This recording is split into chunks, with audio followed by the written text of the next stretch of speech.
Yes. We don't have headphones today, I just noticed. We don't. That's weird. I think it's awesome, though. So we're just assuming it's working. I hope guess. so. Can you Hello, hear us? Tell us on the stream if it's not working. Hello. There's so many people in this room. This is great. It's crowded. How are we all? I'm good. I'm back. I apologize for last week. Oh, the you were meant to snafu. be on last week? So the plan, apparently, I didn't know this until I was meant to come back, but I had agreed to come back like 3 or 4 days after getting my wisdom teeth removed. Yeah. And I found that out like the night before, Right. that I had apparently agreed to that.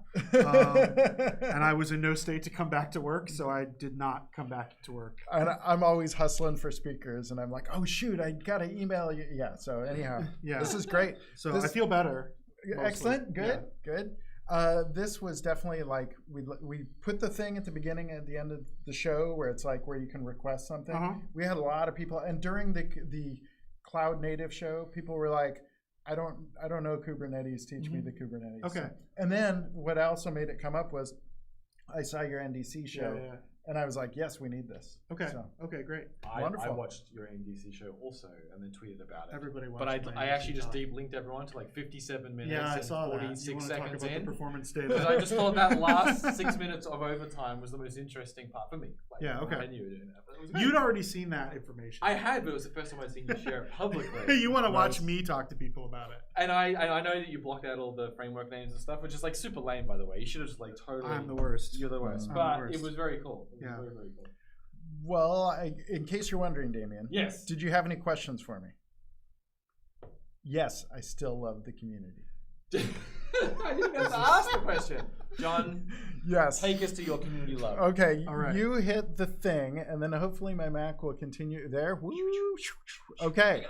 So yes, this is we are sharing these on the URL list, and these are the links. I'll include them at the end. Don't have a huge amount today, but some pretty good ones, I think. John Hilton writing on from web forms to Blazor. So definitely, this is really a refactoring of a web forms application. There's not really much Blazor specific in here. Right. This is more setting you up for success, right? So here he's taking a real world thing, looking at a search form written kind of web forms-y. And he kind of breaks this out and says, you know what? Here he goes and starts refactoring it. The main steps that he did here that I like this kind of approach. Well, first of all, going back up to the top, is he says, a lot of the time people look at a rewrite and they'll say, okay, what are we going to do? And then they start doing this big rewrite, and then they're halfway through it, and then they're maintaining 2 applications. And, so I've been on some of these in the past where the rewrite never actually shipped, right? And so that's a bad place to be. So what he talks about doing is doing a refactor as a bunch of small refactoring steps. So he takes a web forms application and he uses Mediator, and he just simplifies it. So simplifies the structure and then converts it over to using service calls with Mediator. When he's done with that, I'm going to scroll way to the bottom. He ends up moving from this to actually, a lot of code there, but this. And what's nice here is he separated it out, and he still has a web forms front end, but it's not really doing much. It's just creating a query, using Mediator, calling to a backend. What's nice with that is pretty easy to move that to Blazor. So decoupling the presentation. Exactly. Which is something we hear over and over again. But we don't often have to confront our mistakes. Right. And definitely that was a thing with web forms, was it made it pretty easy to put a lot of code in. And that is something I do think we need to keep reminding people with Blazor. It's a little bit easy to put too much into the component itself, right? So anyway, I like that. Christian Wire, so I've clumped them together. Christian Wire, also in our Blazor segment, here he's talking about running ASP.NET Core Blazor WebAssembly applications as a PWA. So he talks about setting it up, which things you're going to be putting in your manifest. He actually uses Workbox, which is from Google. It's in the Google developer area, and it's an NPM tool with CLI, and it kind of can put all your stuff together, and also build your service worker. So then one nice thing out of that is, is audit for Lighthouse now is really good. And you can install it as an application. That's interesting. Yeah. So we are doing PWA support in the next Blazor preview release for WebAssembly. So full. But full is a tough question. Yeah. Because there are actually lots of different ways to do PWAs. Like there's lots of opinions about what the right thing is to do. Like you immediately went to like, we're using this thing as a service worker. So it'd be interesting to compare and contrast what's in there with what we're doing in the box. Because we're probably going to choose, I didn't do the work, Steve did the work, but we probably chose something that's pretty free of opinions or pretty minimal. There's a lot of options in the space, and I can't say I understand them all. Do you think we should get Steve on soon to show off that server work? I always think we should get Steve on. There you go. But Me too. Okay, cool. One more here, or well, we actually have two more on the Blazor front. This one is using Tailwind CSS with Blazor. The main reason I'm bringing this in, like there is some stuff about how this was set up, but I honestly hadn't looked at Tailwind before, and the idea here is, this is a great comparison. This is using Bootstrap, and you'll notice with Bootstrap we have some classes that are pretty opinionated, and Tailwind is more of a toolkit. So you define, I mean, it's almost kind of like you're just setting some CSS class. Yeah. You know what I mean? That looks a little bit like an inline style, but with more abstraction to it. Yep. So then after, this was the main value, honestly, that I got was like, whoa, this is neat. He does walk through, this is, if you decide you're using Tailwind, how to do that. So he's using with NPM and gulp. So he shows how to set that up, what you're going to add for your package, setting up, this is the actual styles that he's using. And then he sets up a gulp task and runs that. So pretty neat. All right, one more in the Blazor world. So this is Ankit and writing about using OCR for Blazor. And here he's using, this is Azure service. And so, here's a nice animated GIF. He shows uploading it, and he's actually OCRing uploaded images. So this is pretty cool, calling back into the Azure Computer Vision Cognitive Service. Is this server side or is this client side? This one's client side. Okay.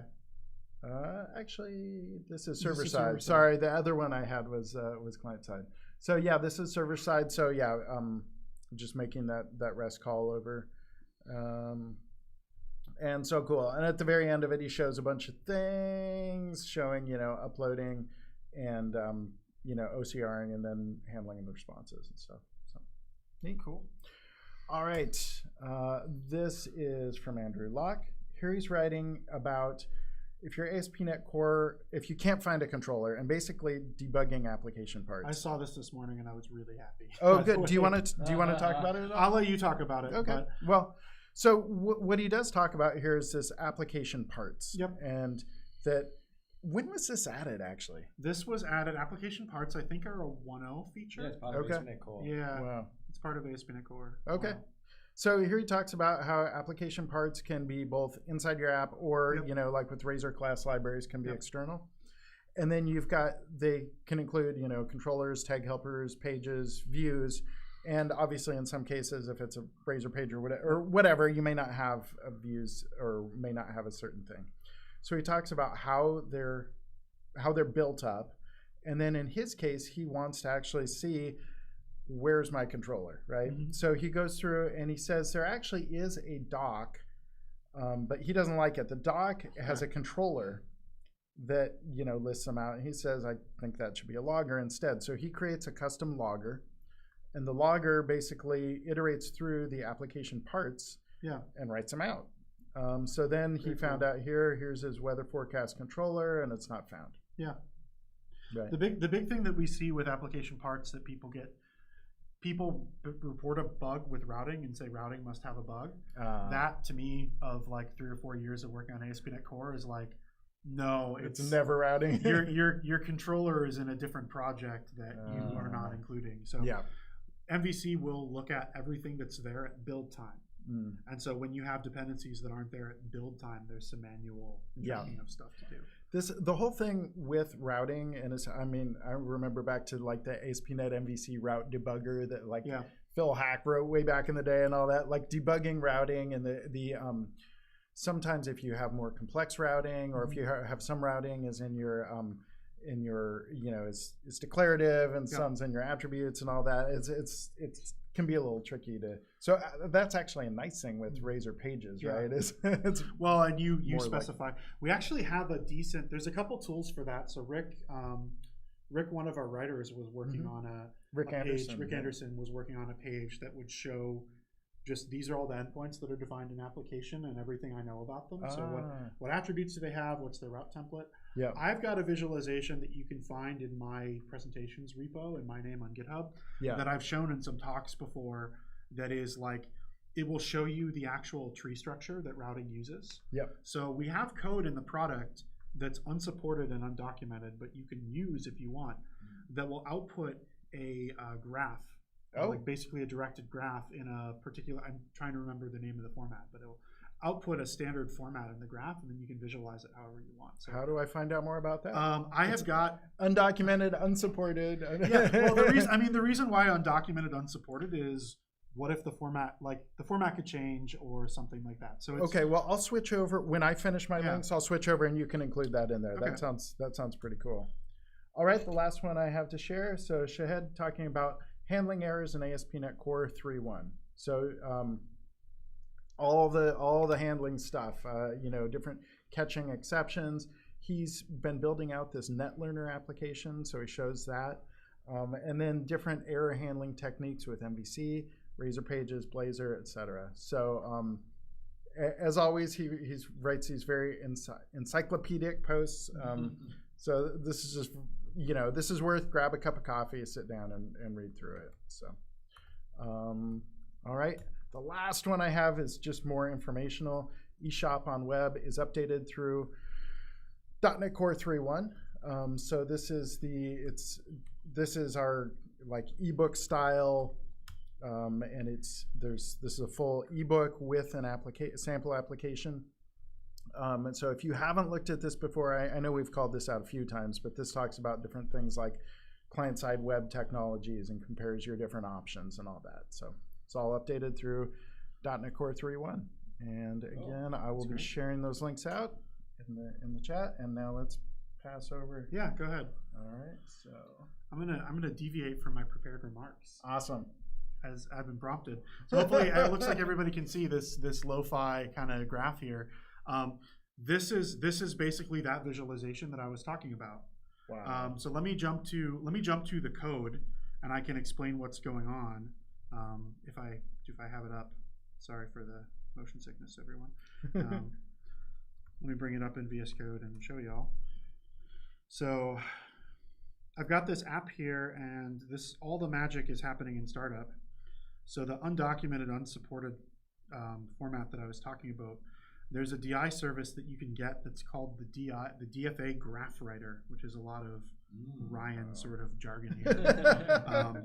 And then you can use that as a text writer. Unfortunately, it's text writer, and we made a change in ASP.NET Core 3.1 to ban synchronous I/O by default. So if you wish wish to liberate your app's route graph, then you'll have to re-enable synchronous I/O and write it to the response stream. So for anyone who's not in the know, the endpoint data source is where you can find all the routing information, and then this thing will write that graph. And then the way that this is actually being visualized is I have got a GraphViz, that's the name of the format. Oh, right. Yeah. So I'm using this great package here that somebody wrote called viz.js. And that's what I'm using to display this. And I'm just doing some simple JavaScript here to display it. So what's going on in this application is I've got a home controller with some conventional routes sort of stuff going on here. And I've got a weather controller that's set up a little bit more like an API controller, but it's using routes.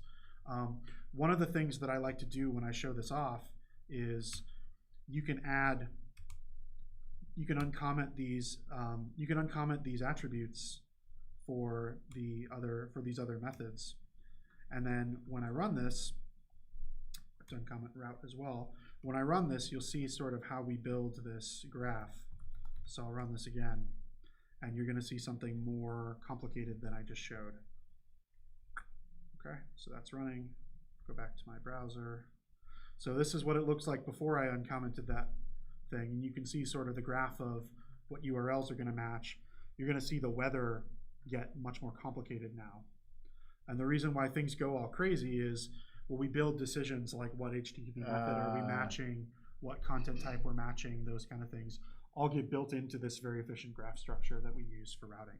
So, and GraphViz actually handles the layout, right? GraphViz does all this layout. I'm not smart enough or UI savvy enough to build something. Well, that's we gonna had look people this worrying nice. about how well it'll scale to lots of rules, right? But Yeah. So I mean, and so the answer is it scales really well. We test endpoint routing with like the full route table of every service in Azure combined into one. That's right. Whoa. Yeah, we So went, we- how are we going to stress test this?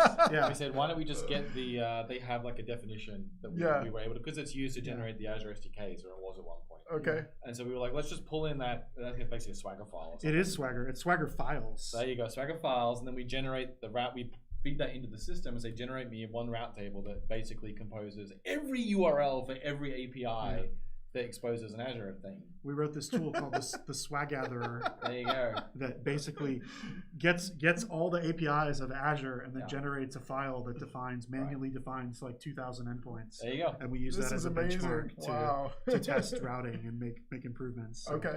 as well as really small stuff, because things come in all sorts. Yeah. We also did the same thing with GitHub's API, which is more close to what we think people are building. It's interesting, and like I imagine across those we have a variance of like how shallow but wide a graph is versus how deep versus narrow. Yeah, we don't and find Stack Overflow did some stuff too. Right? We don't find graphs that are incredibly deep, because if you think about depth is the number of segments in this representation. Yeah. So we don't really find graphs that are more than 6 or 7 nodes deep. It's more about wide. Yep. Okay.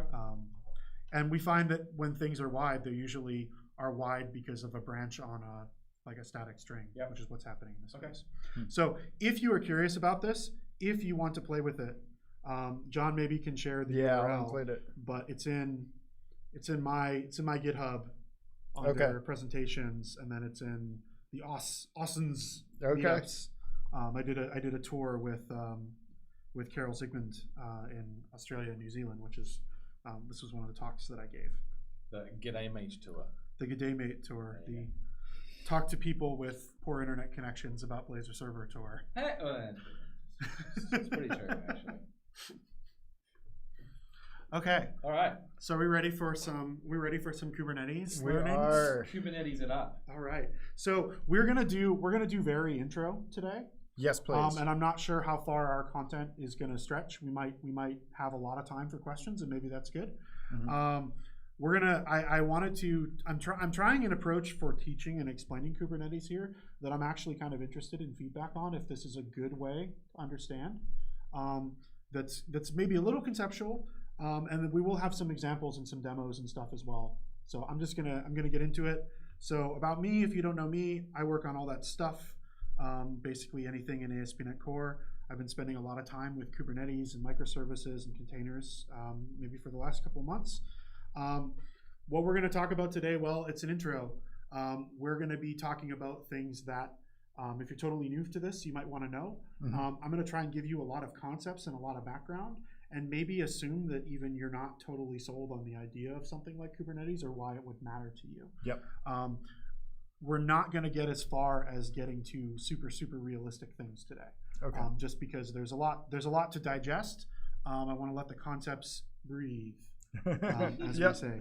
So hopefully some of the things will whet your appetite a little bit and give you a taste, and I'm happy to come back and do more if people want to see more practical kind of usage. And keep the comments coming in. People are saying they're happy for high level. Okay.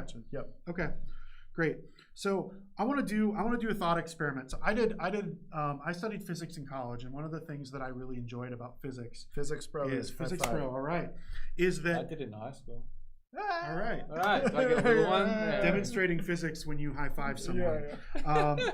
One of the things that I always enjoyed about physics is that you could use a set of rules to prove other rules, right? Like you start with very simple rules, and then you can derive very complex rules that you use to solve real problems, right? Yeah. I always felt like by remembering the simpler things, I could kind of bluff my way through anything in the physics. We actually, senior year, this was back when the math fit in my head, but we derived thermodynamic rules from quantum laws. Yeah. And I was like, whoa, this is crazy. And I actually, didn't do that in high school. So I really enjoyed, I mean, I liked physics, but I particularly liked that aspect of it, that you as a student could rediscover anything that the great scientists had discovered. Yeah. Right? Yeah. I really enjoyed that aspect of it. So what we're going to do today is we're going to try and prove Kubernetes, basically. Okay. We're going to try and start from nothing and say, like, well, what if your boss came to you and said, I want you, John, or you, Damien, I want you to design the microservices platform that we're going to use for all of our production workloads. Okay. Right? What if do you mind a naive question? I don't mind. What if I said, why don't I just use Docker Swarm? Is this too early to ask that question? That's your boss would say you're fired. I want you to design. Oh, you're not choosing, right, you're right. designing, okay, right? okay. Fair enough. So That was hypothetical, by the way. That was a good. hypothetical question. Good, I'm not but fired. you're on thin ice. Okay. You're on thin ice. So what if you had to design a system for microservices? And we've got some of the following sort of inputs or requirements, like needs to scale, needs to support many machines. It needs to be tolerant of machine failures. So if a machine crashes in the middle of doing something, that's something you expect to happen. We need to be able to deal with that. It needs to support any language or any workload type we want to deploy. So it needs to support Go, it needs to support C++, it needs to support Java, it needs to support .NET, it needs to support Node. Make up your mind already. It needs to support Turbo Pascal, PHP. And in addition to that, it should support long-running servers as well as jobs, right? As well as arbitrary jobs and those kind of things. Okay. It needs to provide the things that applications need, and that's a poor statement of requirement, but somebody would push back on that in a real discussion. Right. But it needs to provide things that people need to be able to write successful applications. So that would be like configuration. Right. It needs to provide configuration, needs to provide logging, should provide some kind of metrics capability, should provide the ability to deal with secret information, addressing, how do you find other services and talk to them, right? All of the application level concerns. And I hope you still find this useful, but I expect that most of the people that I'm speaking to today are probably in this zone. Like, you're in the needs to provide things applications need zone. And that's okay, because there's a flavor of using Kubernetes that's focused on that. A lot of people have done really hard work on all the rest of these things so that you can be a developer and be productive. Does this include things like fault tolerance and... Yeah, I mean that's here with the sort of self-healing and the self-healing. Yeah, it's kind of mixed in there, failures. right? Yeah. Okay. These are not strictly axiomatic. They're not fully independent. Okay. Axiomatic. Wow. Sorry, I went to a math and physics place today. It's all the data analysis. Wow. Self-evident or unquestionable. It is axiomatic that dividends have to be financed. Is the example that being Blazor Mr. Magoo says I'm on very thin ice now, so I'm just going to quiet down for a bit. Unquestionable. Okay. It does support VP. I like the comment. That's real spicy. It needs to integrate with a variety of tools, and by that I mean CLIs, IDEs, things like you should be able to build tools for this platform, and it needs to be self-healing. Like we don't want it to be somebody's job to say the system is down, reboot the computer, right? Like that's IT from 20 years ago. We want to do IT for now. Okay. So let's start talking about some of these requirements and what some of the options are, and maybe we'll arrive at something really similar to that. I'm going to spoil some of these, but it's like, well, if I'm a developer and I had to think about scaling and dealing with machine failures, well, my first concern would be I need to be able to add VMs to my cluster or my group of workers, right? I need to be able to manage and control those VMs. So there has to be some concept of a VM joining the cluster to put it under my control. Right. Because I have to be able to interact with it. I have to be able to put work on that machine. You need a control plane. I need a control plane. Right. I need to know some way that thing goes down, right? And that could mean like, well, I have to run something on that computer because I have to know when it goes away. Right. And the typical way that you would do that is you just do a heartbeat, right? So the computer is going to tell you, hey, I'm here, I'm happy, everything is good. And if it doesn't check in, like you can expect that it goes down. That's a well understood sort of way to do that sort of thing, right? And that's the agent sending pings back and forth. So we need some sort of master controller who's going to manage the nodes. We need some kind of process running on all the machines. and then the master controller can update things if the machines drop in and drop out. Someone's just questioning your use of the term VM. I'm assuming we shouldn't get too attached to VM. It's not, we're not actually saying it's not a VM as required as such. Yeah, that's true. It's just a unit. Like it's like whatever. Like this is a good job digging through the requirements. Right? It didn't say anything about VM, so it could be physical hardware, it could be VM, could be whatever you like. Unit of deployment. We're using the word VM for now, right? Whatever it is. The other sort of thing that comes out of this is, well, if we want to be transparent to machine failures, we want to avoid anybody making decisions about where applications are going to run. Like we want the system to decide where the applications run, because as much as possible, because what if you said, I really want this to be on machine 2, and then machine 2 dies, like you're in trouble, right? So you want the system to be the one who decides where things go.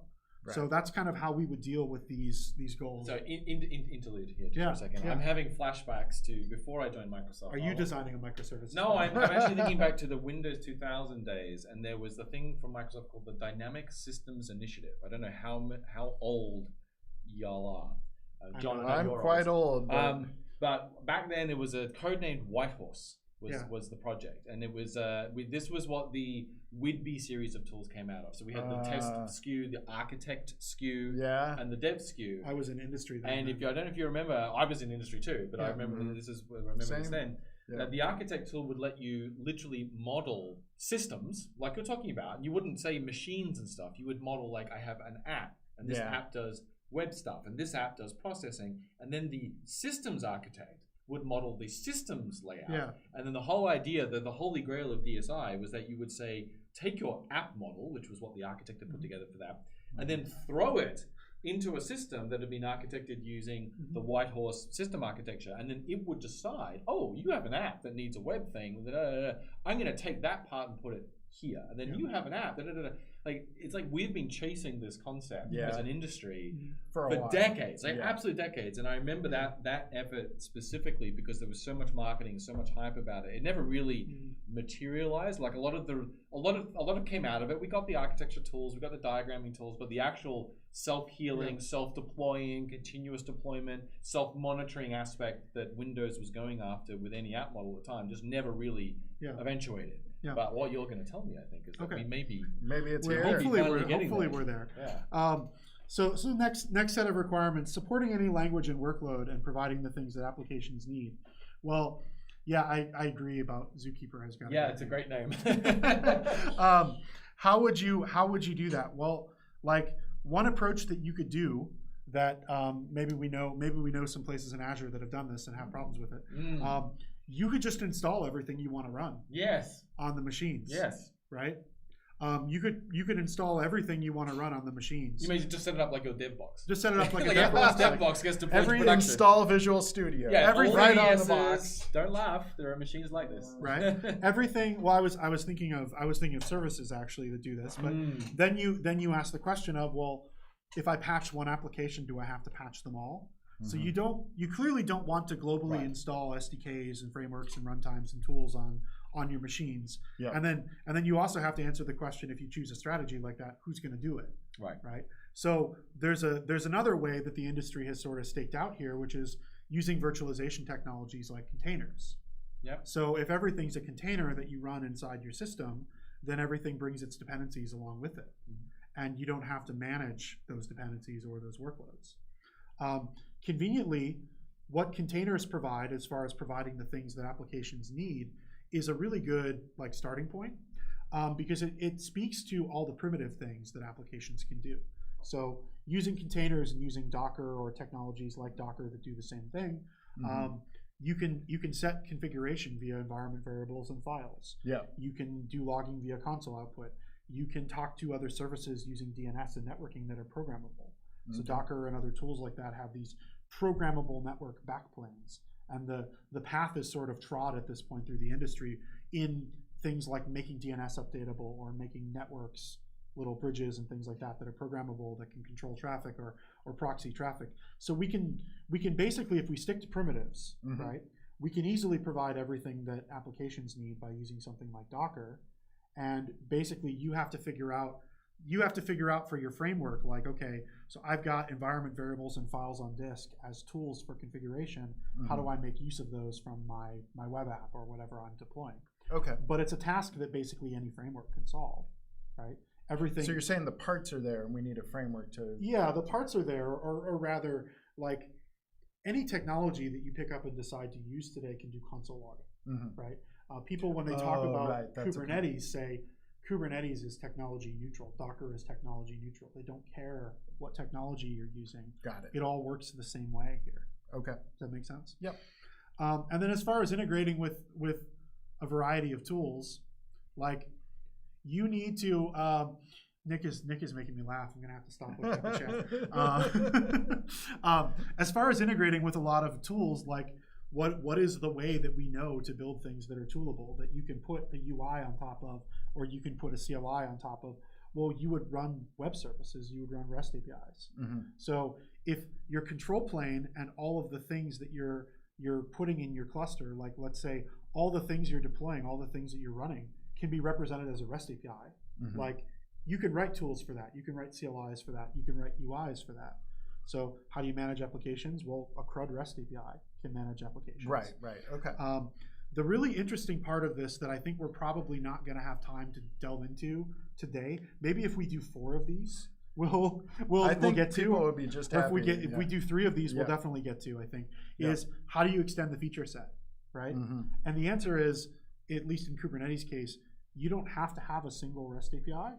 You can teach a REST API that it can talk to other REST APIs, which is something pretty cool. But you want an extensibility model. The key is that you want an extensibility model for the control plane itself, and you want that extensibility model to not require you to put code inside the control plane. Okay. Right? So you want to support extensibility, but you want to be external to the actual control plane. Right. Okay. You don't want to have to like write code and go, compile it into Kubernetes, and then redeploy your own build of Kubernetes. You want to extend the processes from outside. Yep. And then how do you be self-healing, right? If something is failing, we want to be able to restart it. And the answer is you want to limit one of the strategies that you could use to do this is you might think up till now that you want to describe your deployments and your applications and things like that in terms of commands, right? Commands like deploy this thing, which is like a Docker file. Yeah, right? which is like a Docker file or like a Docker run sort of thing, right? Yeah. You might think that you want to describe things in terms of commands, but one of the problems with doing commands is how do you self-heal on commands, right? You ultimately want to represent, like, do you replay all the commands that happen? Like, it's kind of a confusing question. Yeah.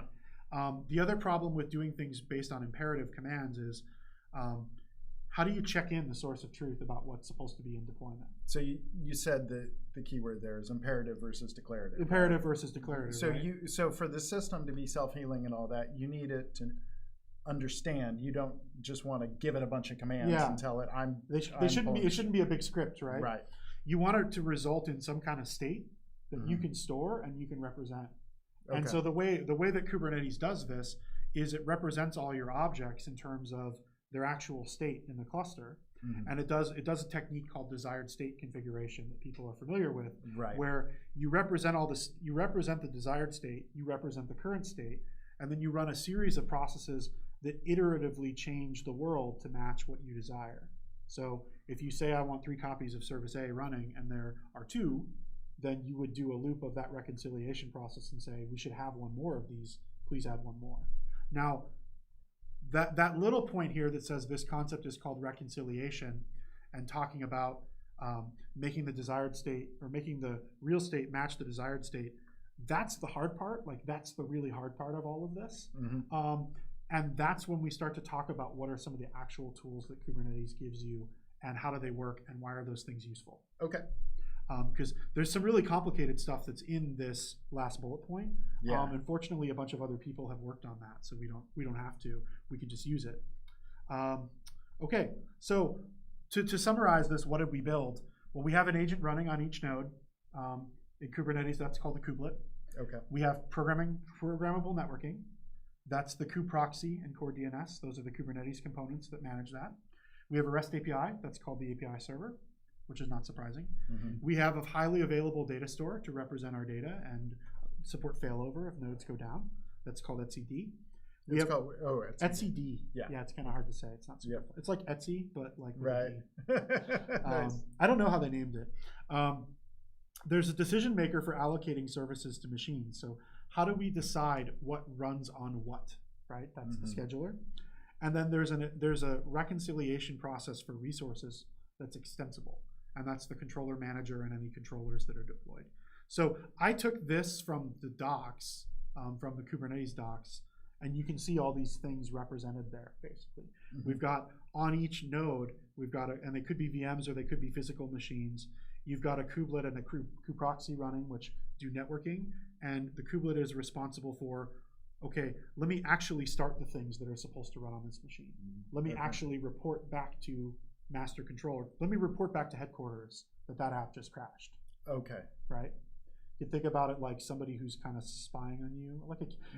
It's like a kindergarten teacher for your server, right? Yeah.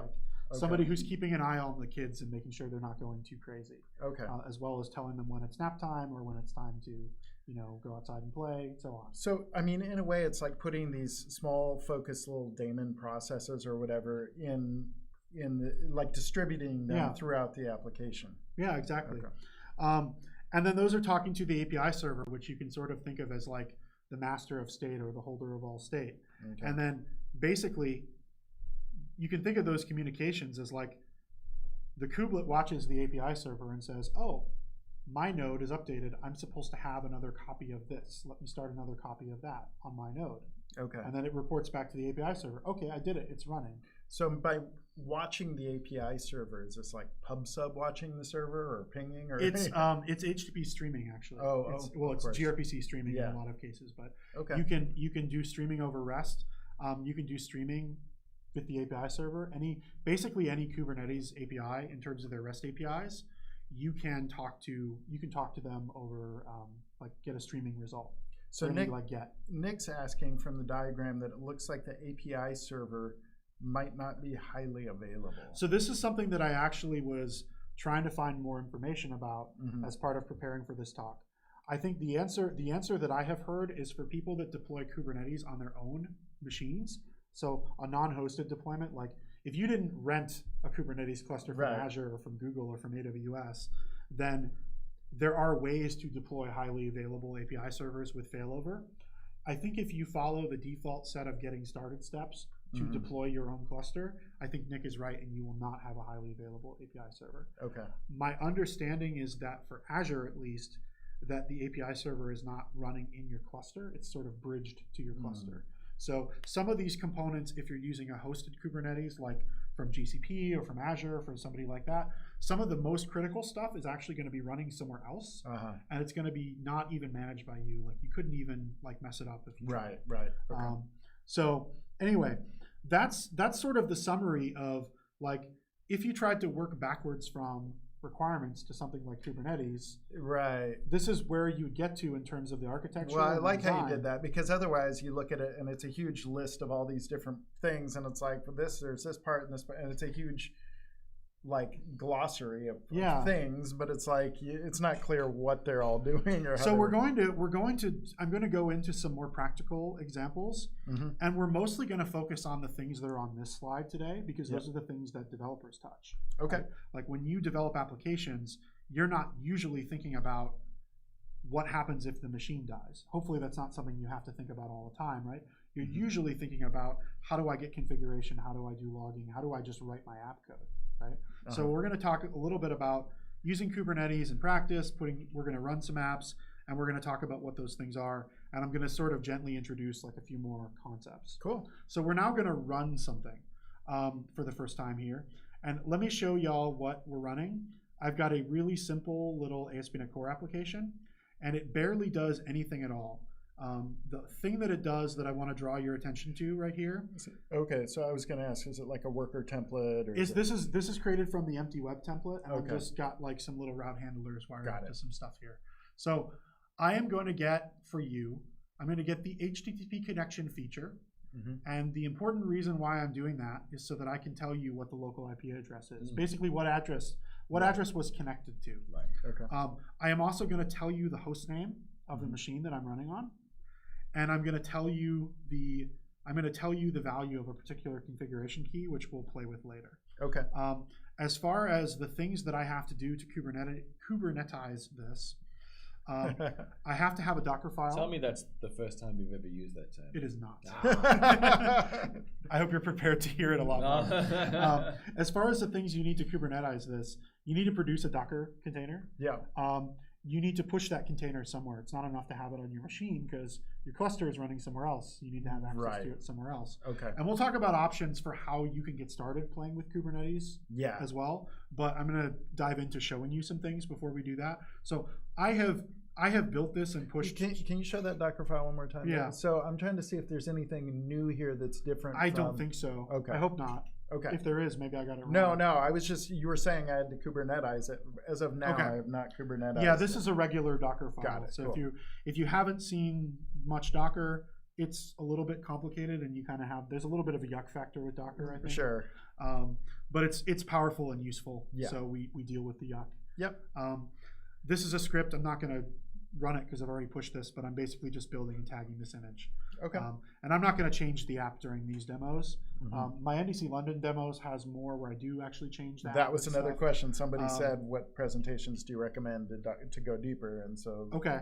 NDC London. There's a ton of great material on Kubernetes. If you want a very .NET focused presentation, my NDC London one is going to go further and faster than we go today because it's a little bit more of a survey. Yeah. There's a ton of great Kubernetes content out there. There are good books. I would heartily recommend the Azure's AKS workshop, which you can do even if you're not using Azure. You can do most of even if you're not using Azure. I would super recommend that. Okay.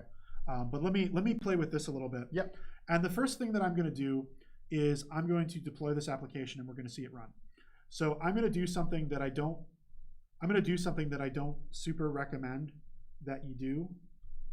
This is not the terminal I wanted. This is the terminal I wanted. I'm going to do something that I don't super actually recommend that you do. Can you blow that up even a little bit more? I can blow it up even more. So people that are Kubernetes mavens out there might be distraught by this, but that's okay. Just relax. I'm trying to introduce the concepts new. So kube control is the command line for Kubernetes. I'm going to be doing a lot of this stuff with the command line. There are other things, but I think it's the most basic way to learn. I'll show some of VS Code's UI as well, which is really good. Okay. And then the other thing I want to mention is I'm on Mac. You don't have to be on Mac. You can do this on Windows. You can do this on anything. I think that the experience of using Kubernetes from Windows is pretty good. The experience of trying to run Kubernetes on your Windows machine might not be good. Okay. I've heard people having success doing it with WSL2. I have not personally tried. Okay, but running from Windows is fine. Controlling it from Windows and stuff is fine. Yeah. So I've got a bunch of YAML files here. So -F is? -F is from file. Oh, okay. So I'm going to deploy Kubernetes. I use it to force my Git changes. That's what -F is. You just use that all the time, right? Yes, yes. Because you're serious, so. Oh, kubes, sorry, I got that wrong. That's great. That's really embarrassing. I get the first thing wrong. kubectl apply. Apply is the command for do this thing to the cluster from this YAML file. Got it. And so I'm going to go ahead and do apply. And it says pod Kubernetes app created. So I can then say kube control. Wait, did I space out? Did we see what was in that? We will see. We will see. Good. We will see. Kube control. And I'm going to say get pods because I just created a pod. And you can see that I've got Kubernetes app, 1 of 1 ready, status running, 15 seconds, and so on. Okay. So let's flip over and let's look at that. Yep. So going back to, I'm going to close some things that are in the way. This is in the way. Sorry, I opened a bunch of different windows, and then now I have far more windows than I need, even though I'm not using Windows. Okay, so here's my pod definition. And I have done like the most minimal, dumbest thing possible. Okay. This doesn't super look like things you're going to use in production. Yeah. But this is how things look like when you kind of strip them down to the core. So I'm going to talk about what's here. You can basically ignore this for now. Okay. Think of this stuff up here, at least for right now, is kind of like your public static void main of Kubernetes, right? Like you need to declare some stuff here, but the real meat and potatoes of these Kubernetes objects is always inside this spec field, the specification of the desired behavior of the pod, as the docs so elegantly say. Okay. And in here, all I really have to do, I keep hovering stuff for emphasis, and it brings up the tooltip. Right. So I'm going to stop and just use my words. All I really have to do to run something is say, I want a container. You have to give that container a name, and you have to say what image you want it to be. And so this could contain multiple containers, right? So, the pod's like a unit of deployment. So this could contain multiple containers. Okay. And that's the reason why we talk about deploying pods instead of deploying containers, is that a pod is like a container-ish, right? Okay. It's usually a container, but it doesn't have to be just one. Okay. A container could be, or a pod could be 3 containers. There are concepts for pods called like init containers and shutdown containers. So you could say, I want to run this container before you start my container to prepare copy some data, right, or something like that, right? And I want to do that before my app even starts. That sounds really handy. So you could do all kinds of stuff to initialize before. And what's cool about it is that your containers that are running together will share a process space and a memory and a networking space, so they can interact with each other through networking without that traffic having to go off the pod and things like that. So those are some of the reasons why you might want multiple containers, but we're sort of keeping it basic at this point. Okay. So Electric Havoc asks, so if you had a Mongo backend website, would you usually pair them in a pod, or put the web part different to the Mongo part? You would usually put them separately. Yes. And the reason why that would be my default explanation is you would probably scale them separately. Right. And you'd have to mount volumes and things like the Mongo is going to be stateful. They have different requirements. And so it's going to have volume mounts and whatever else, whereas the website probably isn't stateful. Yeah. Right. But there's a lot of flexibility built in, right? So like, is that answer always true? I think it's probably true for a standard web app. Yeah. Somebody's going to think of a scenario where it's really advantageous to put them together. Yeah. So there's a lot of flexibility built into the system for how you do these kind of things. So that's kind of cool. Now, if I wanted to talk to this pod, how would I talk to this pod? Because I said I'm running a website. I can find out more information about this. So if I say kube control get pods, and I can say output wide, this will just give me more information.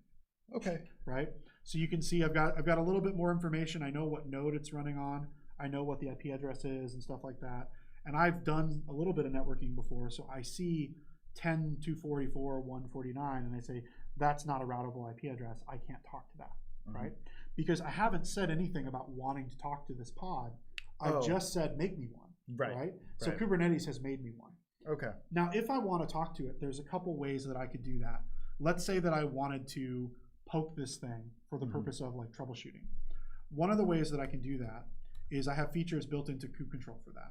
So I can say kube control port forward, and then I can say pod / and then the name of the pod, which is Kubernetes app. And then what comes after that is the local port I want and the remote port that I want. And I just remember this because it's useful. That's pretty standard to like Docker syntax too. Yeah, right? It's pretty similar, right? Yeah. So now I'm forwarding from 5,000 localhost to 80,000 in Kubernetes in that pod. Oops. And I will bring up Chrome so I can hit that, because I keep closing things that I don't want. So I can go to localhost 5,000, and you can see I've hit that. So it came through on localhost because it was what it's reflecting is it's reflecting the IP address of my machine, which is where I hit it from.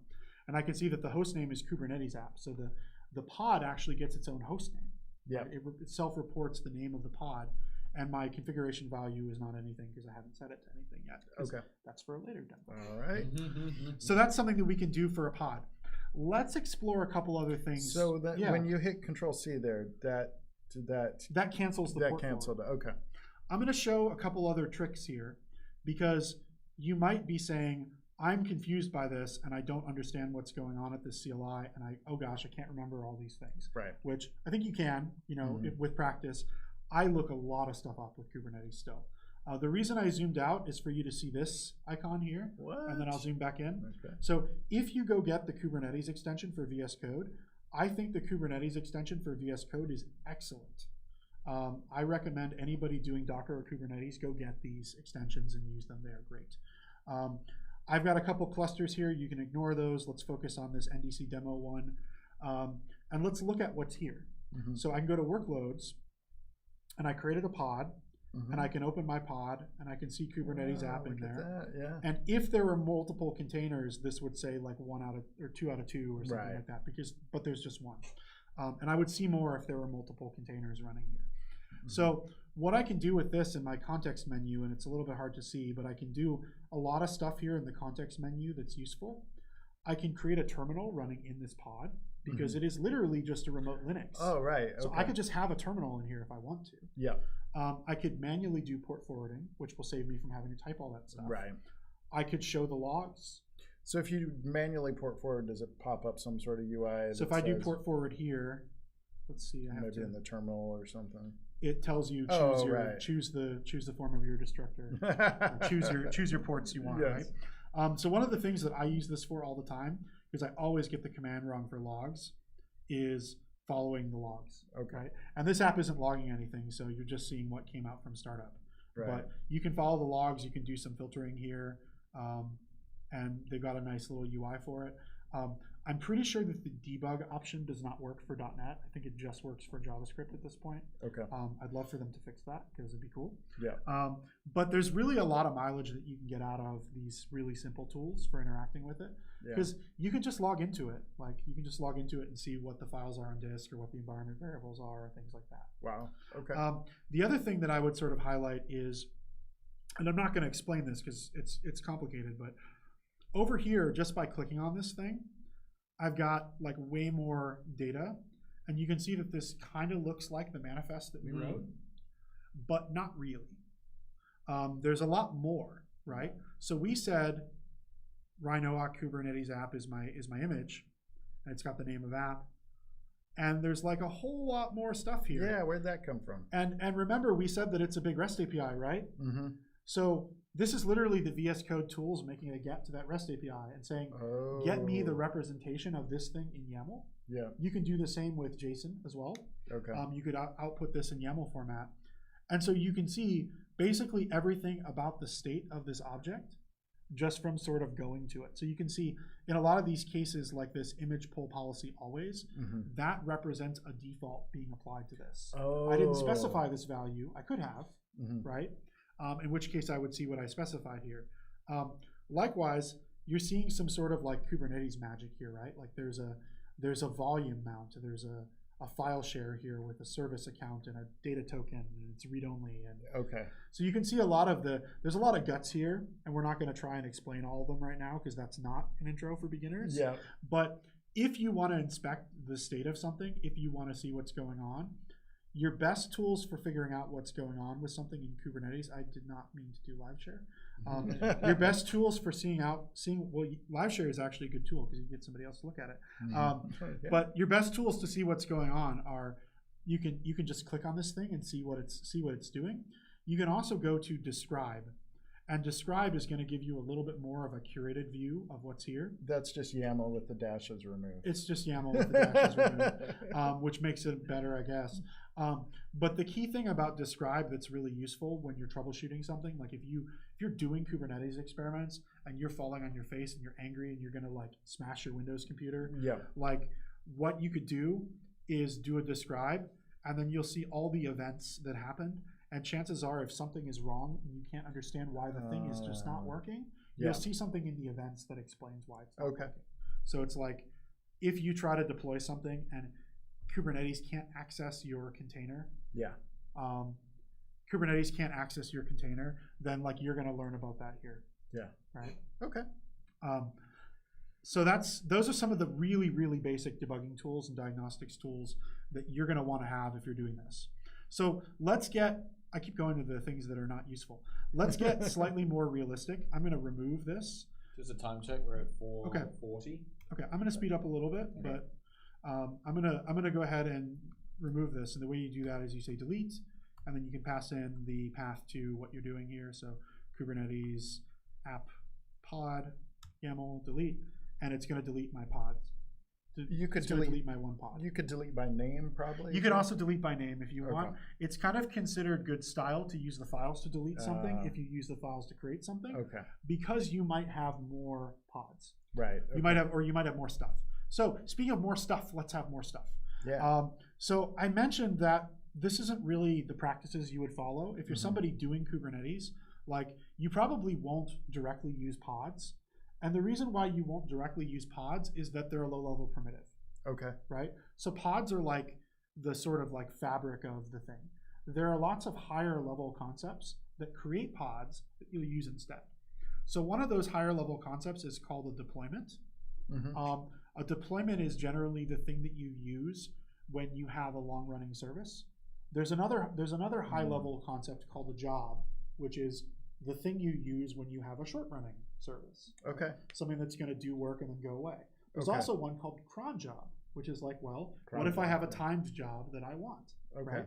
So like all of these kinds of things are useful for their own purposes. So a deployment is basically like a building on the primitive of pod, and then like giving some more context of how long it's lived. And we talked about the concept of reconciliation or controllers and things like that. Well, pod is built into Kubernetes at a very fundamental level. Deployment is built into Kubernetes at a slightly higher level because there's things running inside the cluster that turn deployments into pods. Okay. So let's look at our deployment. And I want to say that from here on down, you can ignore everything that's below the dashes for now. From here on down right now, it basically looks the same as what we just did, right? We have a name, we have an image, we have a container. The thing that I've added to this is I've defined a container port 80. And I'm basically saying I expect to get traffic on 80 from outside the pod, make it available for just networking, all up. Okay. But then there's way more stuff, right? So the signal to noise ratio has gone way up now that we're talking about a deployment instead of a pod. And I'm going to unpack, I'm going to deploy this. You'll notice I've set replicas 3. Yeah. I'm going to deploy this, and then we can talk about why that is, why there's so much more signal to noise, and maybe a little bit about what those things mean. So you're creating 3 replicants. Yeah, I am. So I've got a deployment. I'll go ahead and create that. Yeah. And I've also got a service, which we'll talk about in a little bit. So if I say kubectl get pods, again, you'll see that there are now 3. Okay. And they've got kind of a salty name, right? Like somebody's put a GUID in these names here. So that's one area where Docker is a little more friendly because it calls them like swashbuckling pirate or whatever. Yeah. A memorable name. Yeah. But there are techniques that help you with this. Okay. That I'll spend a little bit of time on. So one of the things that's cool about this, or I guess why we have all this stuff, is the secret is in this template node, because inside of this deployment is contained what was in our pod. Yeah. Basically, right? I thought that was familiar. So if we paste this here, like I added the container port so we can ignore that, but everything else about this except for the API version and the kind, it's literally just the same stuff, right, as the pod. And the reason is pretty simple, is that the deployment is literally the template element of the deployment literally a template for making pods. Yeah. Right? And the thing is, you don't specify a name here because you can't have 3 pods with the same name that would collide, right? So what you specify instead is something called a label, which we'll get to in a moment. Okay. But the way to sort of think about a deployment is like, well, for each replica, I'm going to evaluate this template and I'm going to make one, right? So if I'm going to make one of these, I have to have a selector. The selector tells me, how do I find the pods that belong to the deployment? Yeah. So what are labels? Well, you might have figured it out. Labels are key value pairs that are for matching and querying and association. Okay. So one of the things that I could do is I could come here and I could say kubectl get pod, and I could paste in one of these names. Right? Oh, right. And then I'm just talking to this pod.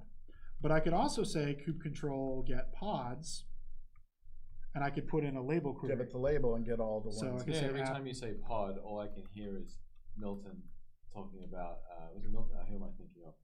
Pogs. Remember Pogs? Remember those? I had an Alf Pog. I remember Pogs. What was that Simpsons episode where? Is it from Simpsons or is that from Kids in the Hall? No, it was from The Simpsons. When what was Bart's? Oh God, I'm absolutely brain. Millhouse. Remember Pogs? Yeah. I had an Alf Pog. Yeah. Remember that?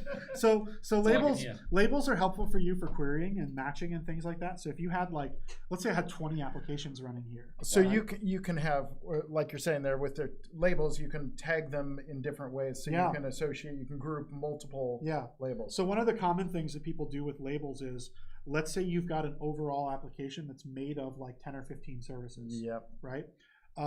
You could factor that application into, you've got one application with 10 services. Yeah. You could give them all a common label. Yep. Right? And then you could give each one its own label as well, so that you can query for how are the 10 things doing here, or you versus could say how is each individual service just doing. The ones in the identity service group or whatever, right? So it's really an arbitrary grouping construct for you to do what you want. Yeah. In the case of a deployment, you end up with this boilerplate that you'll see in basically any deployment. Okay. You have to define a label and you have to define a selector. So the other thing that's in this file that I haven't really addressed yet is service. A service, you can think of a service as being like a networking only concept. Okay. So services represent something that you can route traffic to, and their job is to create DNS entries. Okay. So within the cluster, if I'm running in Kubernetes and I tried to talk to Kubernetes app, just the hostname Kubernetes app, that would resolve. Okay. Right? There's also a longer form of Kubernetes app .service .namespace .local. There's rules for it, but there's a variety of different DNS names that now exist because I've declared this service. Okay. There's a bunch of different types of services. So this is a load balancer service, which means use the load balancer of your cloud to route traffic to this service. Oh, okay. Right? Which this again is not a practice that people super do in production. It's useful for experimentation and for demos. So load balancer isn't built in directly. Basically, load balancer is built into Kubernetes object model and description. However, if you went to the Kubernetes repo, cloned it, built it, deployed it, it would not include a load balancer. Got it. You could set one up. You could set up Nginx as a load balancer or something like that, or HA proxy as a load balancer. Okay. But typically, if you're using a hosted Kubernetes, you're going to get your load balancer is going to be whatever that cloud platform provides. Okay. So one of the things that I can do here is, I haven't been stalling from time, I promise, but one of the things that can take a while is to provision the load balancer public IP address. Nicely done. Usually in Azure these days, it takes about 30 seconds. Okay. So one of the tricks that you can do, now that I've got 3 replicas, is I can curl this. So what this script is doing, by the way, you can see what it's doing. I'm using kube control in this script. And I'm saying get the Kubernetes app and then get this specific value using a JSON path query. Okay. So I'm using the CLI to get the IP address, basically. And then I'm using curl to make a bunch of requests to that IP address. And you can see that we get responses from different IP addresses and different host names, because the load balancer is doing what it says on the tin, right? It's doing it's doing a load balance. Yep. Another cool trick that we can do with this is I have got a special sort of VIP endpoint in this application. So what was I don't have it, I'll get it again. So kube control get service. Let's get my external IP address. So we can go to this, where is my browser? We can go to this and we're now on the public facing version of this website. Let's do something special. Let's do something that only us cool kids know. This is the right place, okay. Kube control get pods -w. Now we talked about watching and we talked about being able to respond to stimuli and make changes. Yep. So we're now watching the status of these pods. That's what -w is. Okay. Instead of just getting them once. Yeah. And I've got a special VIP endpoint in here that's called crash. Nice. What do you bet it does? Enhances the it enhances the experience of using the website. Right. It helps it scale. It does help it scale. So if I hit this crash endpoint, you can see that it completed because I forced it to exit. I didn't actually make it crash. I made it exit. Okay. So because it exited, it started a new one, right? And I must have crashed 2 of them because Chrome. I think Chrome is repeatedly going to crash them now because it retries that. Chrome saw a crash and was like, yes, please. But you can see the sort of self-healing nature of this, that these things crash and then they get restarted because it says, no, there's got to be 3, right? Okay. Right. There's got to be 3, so it'll keep it'll keep trying to put you into the desired state.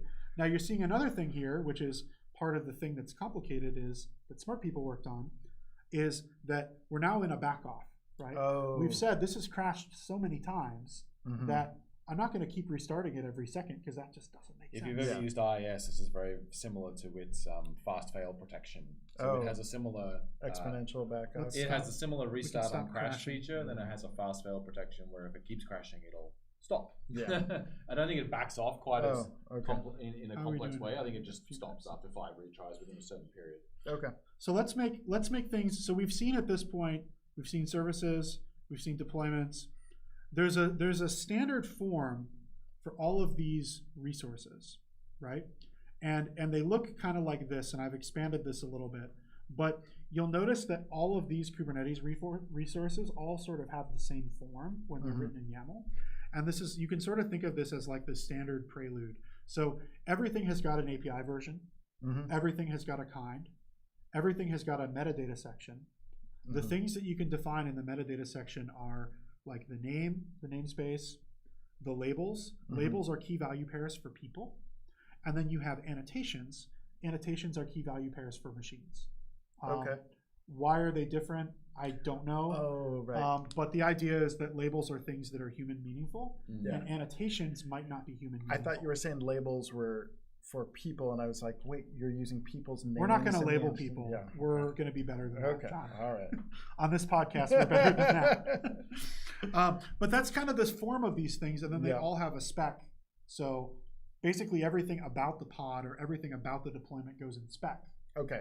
So the metadata is like naming and that sort of stuff, and the spec is what it actually does. Yeah, and all these things have that form where you can kind of just attach key value pairs to whatever. Okay. So let's do more because you've heard that there's more we can do with Kubernetes. So I've got another deployment here where I'm doing a little bit more. So what I've changed here is I am setting an environment variable. I was waiting for that. I kept seeing those empty environment variables. I know, variables. it's frustrating, right? Yes. So I am setting an environment variable here now. In addition, I'm defining what's called a readiness probe. Okay. So readiness probe, people may be familiar with the health checks package from ASP.NET Core. What you get by default in Kubernetes when you just have a process running in a container is Kubernetes is watching the entry point of the container to see if it crashes or if it exits or so on, and then it knows that that thing is done, right? But if you want to be able to detect failure conditions that don't result in crashing the process, you need a health check. You need something more active. You need a health check. So typically what people will do is HTTP. There's another way you can do it if you don't want to have an HTTP server. They also have a built-in feature where it can just connect to a port. So you say, you open TCP port whatever, and then you accept connections on it, but don't do anything with those connections. Yeah, that will work as well. Okay. They have built-in support for that. And this is called a readiness probe. They have another thing here called liveness probe. And the difference between these two is that liveness probe means don't shut me down. I'm okay. Oh, right. Because otherwise, a readiness, if you're not ready, it's going to kill you. Well, readiness means I'm ready to receive traffic. Oh, okay. So they're actually different concepts. Okay. So liveness means like if your liveness probe fails, that's an app crash situation. Okay. Whereas readiness probe is about routing traffic to you, right? Yeah, it's about routing traffic to you. So some of the things that you can do that people have done is you can have a readiness probe that says, I need to read this big file, or I need to initialize all this data from the database, and don't start sending me traffic until I've read all that data. Okay. And health check supports that. We've documented that pattern. You can have 2 health checks endpoints that have different criteria, for instance. Yeah. Okay. Or you could say, above a certain level of CPU usage, stop sending me traffic, which is not something I'd recommend. There are better ways to do that. The other thing that I'm doing here is I'm mapping in some configuration. So Kubernetes has a configuration system. You can define configuration separately from your deployments and your services and things like that. And then you can map it into your deployments and services.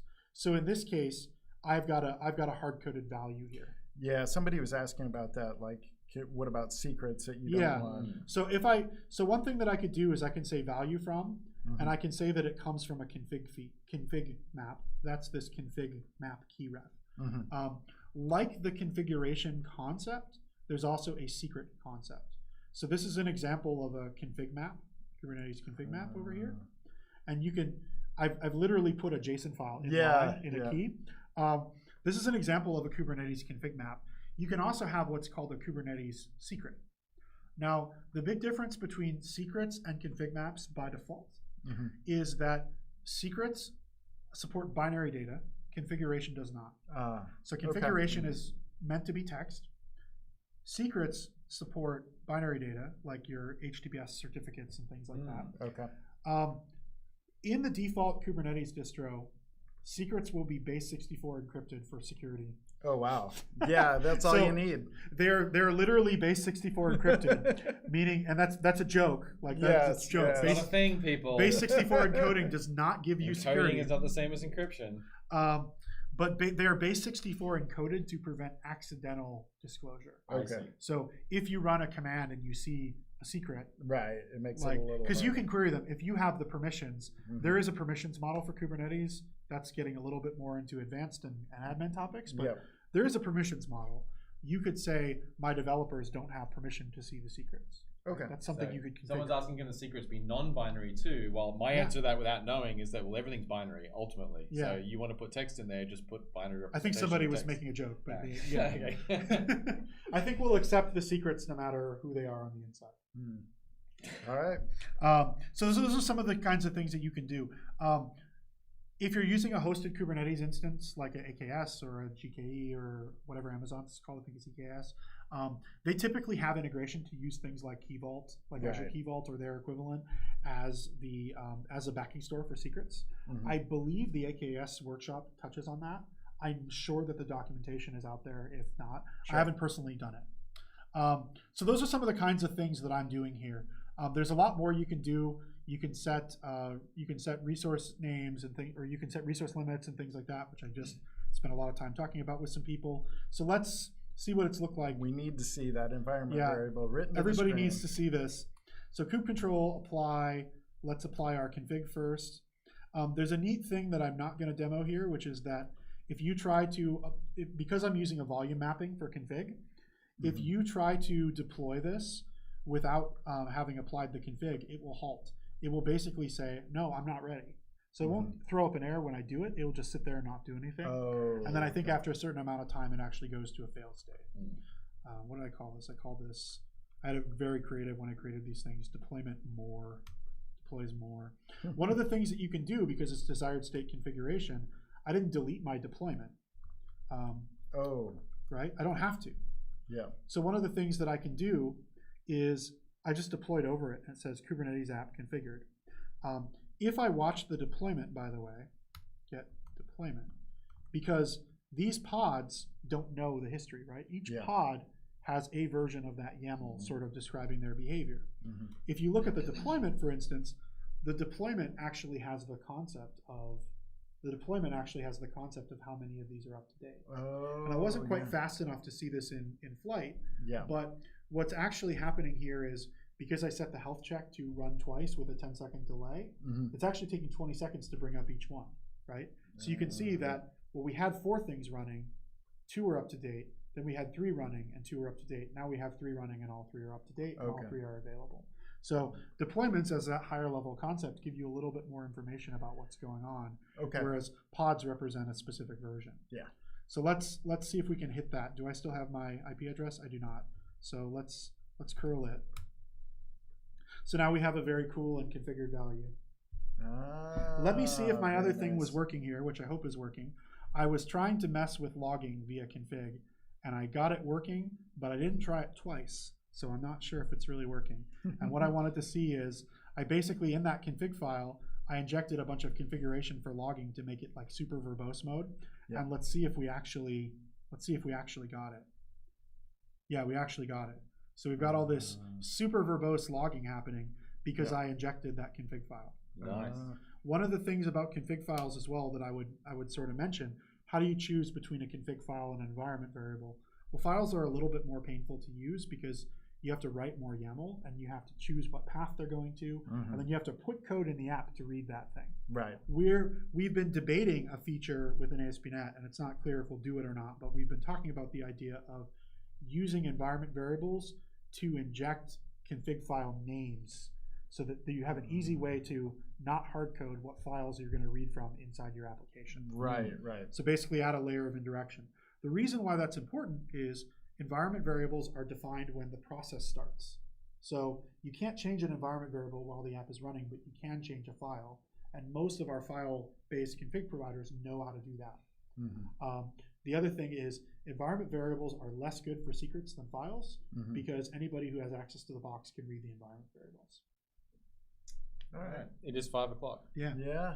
All right. Well, I think we're definitely That was up for a some whirlwind introduction. Thank you very much. Cool. Yeah. Yeah. I might have to actually watch this. I'm going to Okay. sit back Yeah, and watch yeah, this yeah. You're again. going to pay attention this time. I paid a little bit of attention while I was like doing other stuff, but and I was watching questions and things. Yep. I think some other folks, Yeah. based on what they've said, might do the same thing. Yeah, so some ideas that people are saying that seem like good would be to do another one of these. That now we've got a conceptual with an introduction. App. Yeah. Let's do a walkthrough of something more practical. Yeah, it would be great to see too, like, with like an ASP.NET Core app and Yeah. see some of that integration and like, maybe different tiers in a data backend or whatever. Right. Yeah. How do you write the apps knowing that they're going to be deployed? Exactly. Yeah. Exactly. Yeah. Very cool. Okay. We said that in unison. That was great. Very cool. Very cool. And now's the part of the time where everyone asks if we have the dramatic zoom out working yet. No. I mean, I haven't done anything. Have you done No, anything? I've not done Well, anything. then How far the can I answer go? is But no. we do have the. I can't move back very You can far. knock the cabinet over. That's how much. That would be is a dramatic. dramatic That zoom would- out. All right. Thanks, everyone. Thanks, I hope everyone. you appreciated the stream today and enjoyed what we're doing. I want to give a shout out. Oh, there's 2 people. I was going to give a shout out to the one person who was watching on Mixer. I've been waiting and holding it in the whole time, and now there's 2 people watching on There's Mixer. 2. But I'll give a shout out to the 2 people who are watching on Mixer. Very well It's done. very nice of you to join us. Yeah. We'll see. What we got plans for next week? You know what's on next week? I'm going to be in Romania next week. Well then, Whoa. Do you want to do it? Probably not. I'll probably All got right. other stuff on. So maybe we'll miss next week. Maybe we'll and miss then, next week, but then but we'll line you up we'll again line up soon. a good Okay. person. Yeah. Not that you're not. You're A good fantastic. person. No, I Another think good better guest. person. he got us interested about the Steve Sanderson with the Ooh, PWA thing. the Steve Yeah, that would be Sanderson cool. thing, yeah. The Steve Yeah. Sanderson show. Yes. Yeah. All right. So Okay. Thanks, everyone. We'll see you good until job. then.